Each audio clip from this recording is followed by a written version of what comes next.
Dear viewers, السلام علیکم۔ آج میں آپ کی توجہ اس انتہائی اہم معاملے کی جانب دلوانا چاہتا ہوں جسے جان بوجھ کر پلاننگ کے تحت، سازش کے تحت آپ سب سے چھپایا جا رہا ہے۔ موجودہ حالات، پوری دنیا کے حالات آپ کے سامنے ہیں۔ سعودی کردار، امریکی کردار، ہمارا کردار، ترکی کا کردار، افغانی کردار، انڈیا کا کردار، اسرائیل کی حرکتیں، یہ سب آپ کے سامنے ہیں۔ ہم میں سے کچھ لوگ سمجھتے ہیں کہ یہ وسائل کی جنگ ہے، کچھ لوگ سمجھتے ہیں کہ یہ صلیبی جنگ ہے، کچھ لوگ سمجھتے ہیں کہ یہ ہندو ہمارے مخالف ہیں اس لیے معاملات ہو رہے ہیں، کچھ اپنے لیڈران کو برا بھلا کہتے ہیں۔ یہ سب معاملات آپ کے سامنے ہیں اور شاید کسی حد تک یہ سبھی ٹھیک بھی ہیں، مگر ایک بات جو ہم سب سے چھپائی جا رہی ہے وہ یہ ہے کہ 1923 میں پہلی جنگ عظیم کے بعد اتحادی قوتوں نے خلافت عثمانیہ کے ساتھ جبرن ایک معاہدہ کیا۔ اس وقت ترکی کے خلیفہ کا نام سلطان سادس وحید الدین تھا۔ اتحادی فوجیں جس میں فرانس تھا، جرمنی تھا، برطانیہ تھا، ان سب نے مل کر زبردستی ایک معاہدہ کیا 1923 میں، جس کی مدت 100 سال کی تھی۔ اس معاہدے کے تحت سلطان کی تمام ذاتی املاک ضبط کر لی گئیں۔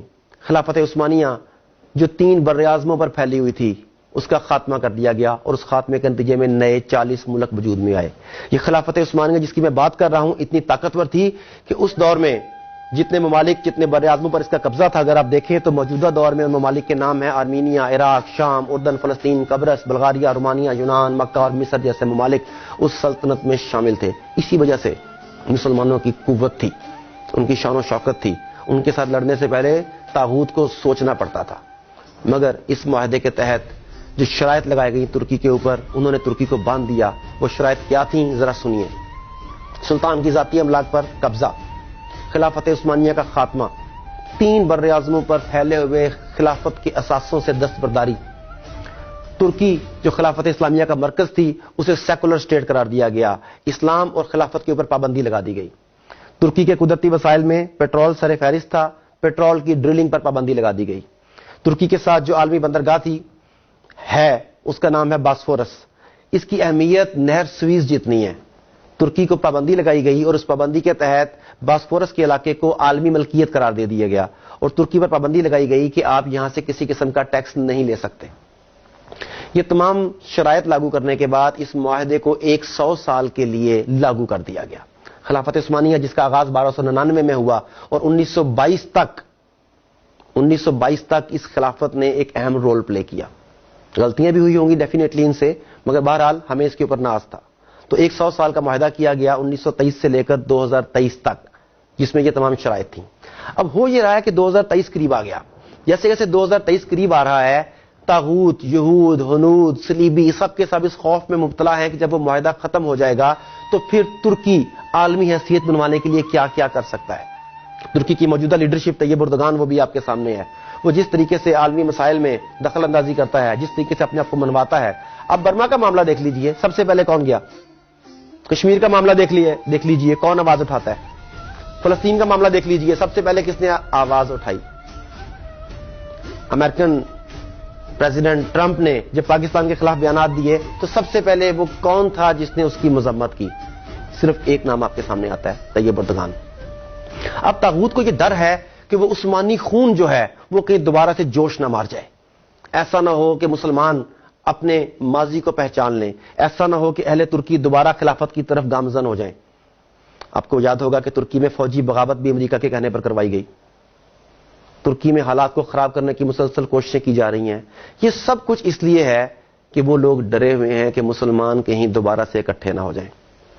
اب آپ طیب اردگان کے گزشتہ کئی بیانات کا اگر جائزہ لیں تو وہ بار بار کیوں کہتا ہے کہ 2023 کے بعد ترکی پہلے جیسا بیمار ترکی نہیں رہے گا، ترکی عالمی سیاست میں اپنا کردار ادا کرے گا؟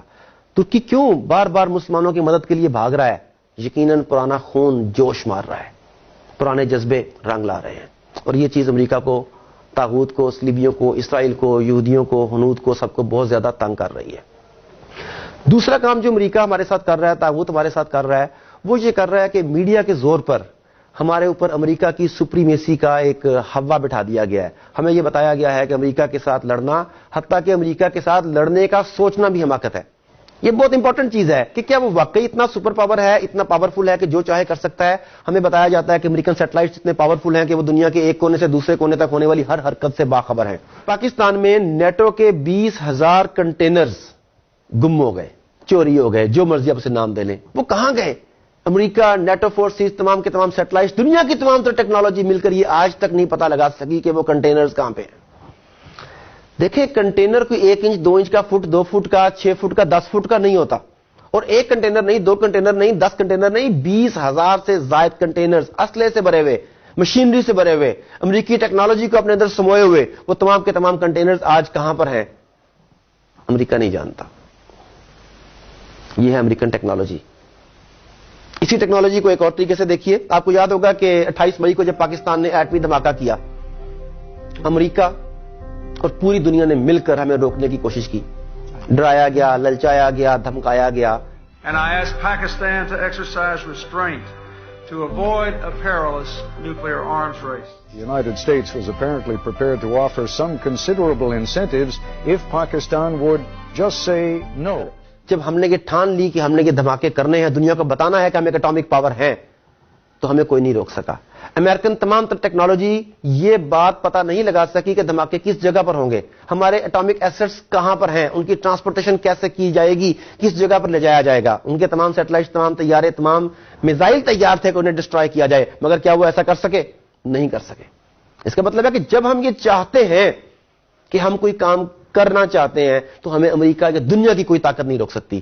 اس لیے کہ کچھ لوگ اسباب پر غور کرتے ہیں، امریکہ کے پاس یہ ہے، اسرائیل کے پاس یہ ہے، انڈیا کے پاس یہ ہے، ہم ان سے ٹکر نہیں لے سکتے، کچھ لوگ یہ سوچتے ہیں، اور کچھ لوگ اسباب کی بجائے مسبب الاسباب پر غور کرتے ہیں۔ ان کا بھروسہ اسباب پر نہیں، مسبب الاسباب پر ہوتا ہے۔ تو برادرز، میں آپ کو یہ بتانا چاہتا ہوں کہ 2023 میں جو معاہدہ ختم ہو رہا ہے اس کے بعد دنیا ٹوٹلی بدلنے کی طرف جا رہی ہے۔ آنے والے 5 سے 10 سال میری اور آپ کی، ہم سب کی زندگیوں میں انتہائی امپورٹنٹ ہے۔ اتنی بڑی تبدیلی آئے گی کہ آپ سوچ نہیں سکتے۔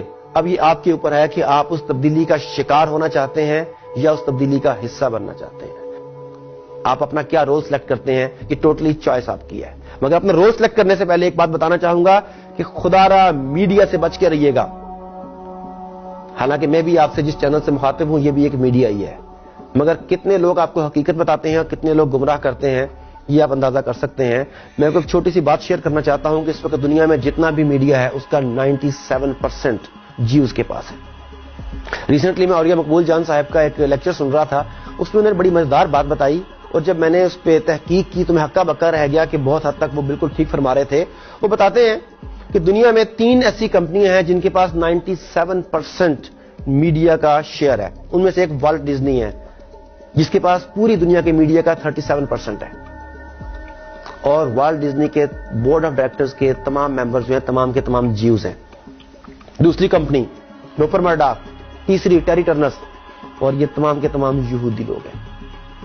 CNN ہو یا جسے آپ اپنا چینل سمجھتے تھے، الجزیرہ ہو یا کچھ پاکستانی چینلز جنہیں آپ اپنا سمجھتے ہیں، در پردہ انہی کے ایجنڈے پر انہی کے لیے کام کر رہے ہیں۔ یہ آپ کے ذہنوں کو میڈیا کے ذریعے تسخیر کر رہے ہیں۔